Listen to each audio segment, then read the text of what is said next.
Australia study visa की बात करेंगे। स्पेशली आज की वीडियो रहेगी फंड्स के ऊपर, क्योंकि बहुत सारे सवाल स्टूडेंट्स के अक्सर रहते हैं, होने भी चाहिए, ताकि सवाल होंगे तो उनको पता होगा कि हमने कैसे सही प्रोसेस फॉलो करते हुए आगे बढ़ना है, और सही प्रोसेस फॉलो करेंगे तब ही आपको पॉजिटिव रिजल्ट मिलेंगे। तो फंड्स को लेकर A to Z आपको आज के इस वीडियो में पूरा प्रोसेस समझाया जाएगा। कैसे आपने फंड्स शो करने हैं, कौन से फंड्स को जेन्युइन माना जाता है, कौन सी गलती आपने बिल्कुल भी नहीं करनी है। स्वागत है आप सभी का, मैं हूं हरजोत कौर, और ये पूरी इन्फॉर्मेशन आपके साथ शेयर करेंगे स्टडीज केयर अब्रॉड चंडीगढ़ से Australia study visa expert Manpreet Singh Cheema ji हमारे साथ हैं। बहुत बहुत स्वागत है चीमा जी, नमस्कार।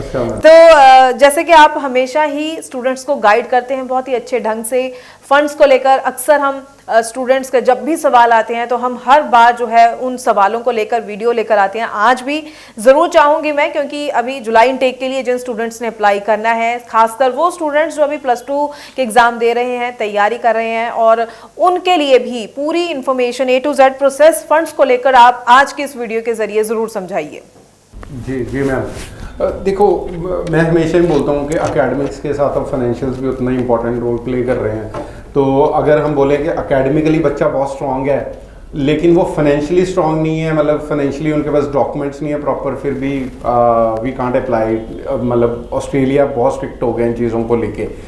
अगर कोई बच्चा एकेडमिकली वीक है, फाइनेंशियल्स हैं तो भी प्रॉब्लम है। तो मेरे कहने का ये मतलब है कि आज की डेट में जितने एकेडमिक्स इंपॉर्टेंट है उतने ही फाइनेंशियल्स इंपॉर्टेंट है। जितना बच्चे का रोल है आज की डेट में वीज़ा लेने के लिए कि वो पढ़ के अच्छे नंबर ले, उतना ही पेरेंट्स का रोल है कि वो फाइनेंशियल्स को उतने अच्छे तरीके से दिखाएं।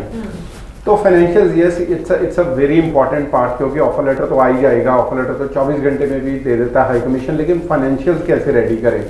फाइनेंशियल्स एक बहुत बड़ा मैं कहूँगा कि लोग बहुत मिसगाइडेड हैं इस चीज़ को लेके। जिसके पास फाइनेंशियल्स हैं भी है उसको भी कई बार कंसल्टेंट्स बोल देते हैं कि नहीं आप नहीं, इन चीज़ों से नहीं मैनेज हो पाएगा because of the lack of knowledge. मुझे लगता है कि फाइनेंशियल्स की भी नॉलेज कंसल्टेंट को होनी बहुत ज़रूरी है, तभी वो किसी को गाइड कर सकते हैं जी।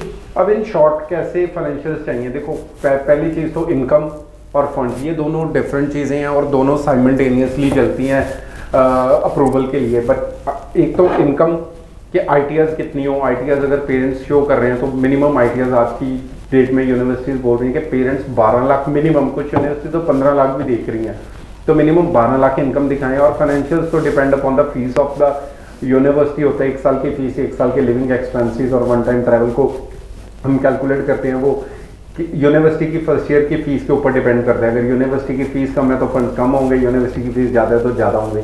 बट फिर भी अगर हम एक रफ आइडिया ले तो 35-40 लाख के बीच में फाइनेंशियल्स बन जाते हैं, इंक्लूडिंग द फर्स्ट ईयर फी। तो ये दोनों चीज़ें होनी बहुत ज़रूरी हैं। अगर किसी की इनकम अच्छी है तो उनको फाइनेंशियल्स भी अच्छे से मेंटेन करके दिखाने हैं। अगर उनके पास पुरानी सेविंग्स चली आ रही है फिर तो कोई प्रॉब्लम ही नहीं है, लेकिन उनके पास अगर रिसेंट डिपॉजिट्स आई हैं कहीं से तो उसका सोर्स मांगती है यूनिवर्सिटी बेसिकली। तो सोर्स ऐसी है कि समटाइम इट हैपन कि आपने कोई जगह सेल कर दिया, आपके अकाउंट में पैसा आ गया, तो वो सेल डीड लगेगी, बायर और सेलर के अकाउंट से पैसा दिखाना पड़ेगा कि हमने इनको सेल करी थी, इन्होंने हमारे अकाउंट में पैसे डाले, और जितने पैसे बाई चेक या बाई ट्रांसफर आ रहे हैं वो ही हाई कमीशन मानता है, कैश पैसे को वो नहीं मानते हैं। तो अगर कोई भी ऐसा स्टेप ले रहे हो बच्चे को भेजने के लिए, अपनी कोई चीज़ प्रॉपर्टी को सेल कर रहे हो, तो ट्राई कीजिए कि उनसे जितना भी पैसा है वो सारा ट्रांसफ़र कराइए अपने अकाउंट में, कैश मत लीजिए। सेकेंडली, अगर आपके पास फॉर एग्जांपल आप रिटायर हुए और रिटायरमेंट का पैसा है आपके पास, तो वो सारी लेटर्स गवर्नमेंट देती है, वो लेटर्स लग जाती हैं। आपके पास बिजनेस है, आपने करंट अकाउंट से ट्रांसफर मारा है सेविंग अकाउंट में, तो आपको करंट अकाउंट की स्टेटमेंट दिखानी पड़ेगी एज अ सोर्स। अगर आपके पोस्ट ऑफिस से पैसा आ रहा है, आपने डिपॉजिट करवाया है सेविंग में, वहाँ से बंद करवा के, तो वो दिखाना। तो सोर्स का मतलब ये है मेरे से कि कोई भी पैसा कहीं से भी आ रहा है उसका आपको सोर्स दिखाना पड़ेगा, लेकिन आप किसी से भी पैसा एज अ गिफ्ट मत लीजिए, वो नहीं चलता है ऑस्ट्रेलिया में। सोर्स का मतलब ये नहीं है कि हम बोलें कि मेरे दोस्त ने 10 लाख डाल दिए, वो नहीं चलेंगे। आप सिर्फ अपने जो एक प्रॉपर सोर्स है, प्रॉपर मीडियम से जो पैसा है, वो सिर्फ उसी को कॉलेजेस और हाई कमीशन मानता है। तो अगर तो आपकी इनकम मेंटेन कीजिए, पहले तो आप अराउंड 12 लाख के आसपास आप पेरेंट्स की इनकम रखिए, और उसके बाद आप अपने फाइनेंशियल्स को मेंटेन कीजिए, एजुकेशन लोन लीजिए, लोन अगेंस्ट प्रॉपर्टी लीजिए, ये सारे वैलिड है। दूसरी चीज़, अगर आपका बिजनेस है, अब इनकम ITRs के साथ अगर हम रिलेट करें, आपने ITR में एग्रीकल्चर इनकम दिखाई है, अपना सोर्स ऑफ इनकम एग्रीकल्चर दिखाया, तो तहसीलदार का सर्टिफिकेट, जे फॉर्म, सारे ऑनलाइन वाले चलते हैं आजकल, कोई भी हैंड रिटन या स्टैम्प कोई नहीं चलेगा। तो आप वो सारी अपने जो डॉक्यूमेंट्स हैं उनको रेडी रखिए। अगर आप बिज़नेस दिखा रहे हो तो बिज़नेस आपका रजिस्टर्ड होना चाहिए, आपका जीएसटी नंबर हो, जीएसटी नंबर नहीं अगर एमएसएमई में भी रजिस्टर्ड तो वो पुराना रजिस्टर्ड हो, साथ में करंट अकाउंट स्टेटमेंट हो, उसमें पूरा पैसा आता जाता दिखे, आपका बिजनेस का मतलब रनिंग बिजनेस शो होना चाहिए। समटाइम यूनिवर्सिटीज फोटोग्राफ भी मांग रही हैं अपने बिजनेस की, और अगर कोई सैलरीड है उनके पास तो सारे डॉक्यूमेंट्स ही होते हैं, आईटीआर भी वैलिड हैं, उनके फॉर्म 16 हैं। तो ये सारी चीज़ें जो हैं कोई भी किसी भी प्रोफेशन से है और वो आईटीआर में कुछ भी ऐसा लिख रहे हैं कि मेरी इनकम यहाँ से आती है, तो उस इनकम के उस बिजनेस के प्रॉपर डॉक्यूमेंटेशन दिखाइए।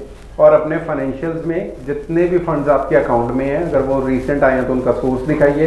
एजुकेशन लोन ले रही हो तो लोन लेटर लगेगी, उस एजुकेशन लोन से पैसा ट्रांसफ़र होगा यूनिवर्सिटी को। तो ये छोटी छोटी चीज़ें हैं, बाकी डिटेल में तो हम अगर आप हमारे पास आओगे, ऑफिस में आओगे, आप हमें अपनी प्रोफाइल बताओगे तो हम आपको डिटेल्ड में सारा एक्सप्लेन कर देंगे कि आपको कैसे डॉक्यूमेंट्स चाहिए टू मूव फर्दर।